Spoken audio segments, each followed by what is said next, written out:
पितृपक्ष की लोक कथा के अनुसार जोगे तथा भोगे दो भाई थे। दोनों अलग अलग रहते थे। जोगे धनी था और भोगे निर्धन। दोनों में परस्पर बड़ा प्रेम था। जोगी की पत्नी को धन का अभिमान था, किंतु भोगी की पत्नी बड़ी सरल हृदय स्वभाव वाली थी। पितृपक्ष आने पर जोगी की पत्नी ने उससे पितरों का श्राद्ध करने के लिए कहा, तो जोगी इसे व्यर्थ का कार्य समझकर टालने की चेष्टा करने लगा, किंतु उसकी पत्नी समझती थी कि यदि ऐसा नहीं करेंगे तो लोग बातें बनाएंगे। फिर उसे अपने मायके वालों को दावत पर बुलाने और अपनी शान दिखाने का यह उचित अवसर लगा, क्योंकि उसे अपनी अमीरी का अभिमान था। अतः वह बोली, आप शायद मेरी परेशानी की वजह से ऐसा कह रहे हैं, किंतु इसमें मुझे कोई परेशानी नहीं होगी। मैं भोगी की पत्नी को बुला लूंगी, हम दोनों मिलकर घर का सारा काम कर लेंगी। फिर उसने जोगी को अपने पीहर न्योता देने के लिए भेज दिया। दूसरे दिन उसके बुलाने पर भोगी की पत्नी सुबह सवेरे आकर उनके घर के काम में जुट गई। उसने रसोई तैयार की, अनेक तरह के पकवान बनाए। फिर सभी काम निपटाकर भोगी की पत्नी अपने घर आ गई। आखिर उसे भी तो पितरों का श्राद्ध तर्पण करना था। इस अवसर पर ना जोगी की पत्नी ने उसे रोका, ना ही जोगे ने उसे रोका, और ना ही वह रुकी। शीघ्र ही दोपहर हो गई। पितृ भूमि पर उतरे।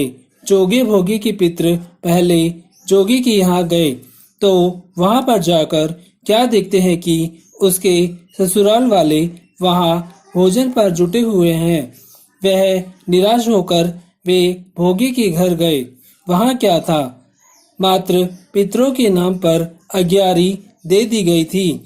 पितरों ने उसकी राख चाटी और भूखे ही नदी के तट पर जा पहुंचे। थोड़ी देर में सारे पितृ इकट्ठे हो गए और अपने अपने यहाँ के श्राद्धों की बढ़ाई करने लगे। जोगे भोगे के पितरों ने भी अपनी आप बीती सुनाई। फिर वे सोचने लगे, अगर भोगे समर्थ होता तो शायद उन्हें भूखा न रहना पड़ता, मगर भोगी के घर में तो 2 जून की रोटी भी खाने को नहीं थी। यही सब सोचकर उन्हें भोगी पर दया आ गई। अचानक वे नाच नाच कर गाने लगे, भोगी के घर धन हो जाए, भोगी के घर धन हो जाए। सांझ होने को हुई। भोगी के बच्चों को कुछ भी खाने को नहीं मिला था। उन्होंने माँ से कहा, भूख लगी है। तब उन्हें टालने की गरज से भोगी की पत्नी ने कहा, जाओ, आंगन में होदी औंधी रखी है, उसे जाकर खोल लो और जो कुछ मिले बांटकर खा लेना। बच्चे वहां पहुंचे तो क्या देखते हैं कि होदी मोहरों से भरी पड़ी है। वे दौड़े दौड़े माँ के पास पहुंचे और उसे सारी बातें बताईं। आंगन में आकर भोगी की पत्नी ने यह सब कुछ देखा तो वह भी हैरान रह गई। इस प्रकार भोगी भी धनी हो गया, मगर धन पाकर घमंडी नहीं हुआ। दूसरे साल का पितृपक्ष आया। श्राद्ध के दिन भोगी की स्त्री ने 56 प्रकार के व्यंजन बनाए। ब्राह्मणों को बुलाकर श्राद्ध किया, भोजन कराया, दक्षिणा दी। जेठ जेठानी को सोने चांदी के बर्तनों में भोजन कराया। इससे पितृ बड़े प्रसन्न तथा तृप्त हुए। अगर आपने अभी तक मेरे YouTube चैनल राजपत दोतानिया को सब्सक्राइब नहीं किया है तो जल्दी से सब्सक्राइब करके बेल आइकॉन की घंटी को ऑल पर सेट कर लें। इससे होगा ये कि मेरे YouTube चैनल पर कोई भी नई वीडियो के अपलोड होने की नोटिफिकेशन आपको तुरंत मिल जाएगी।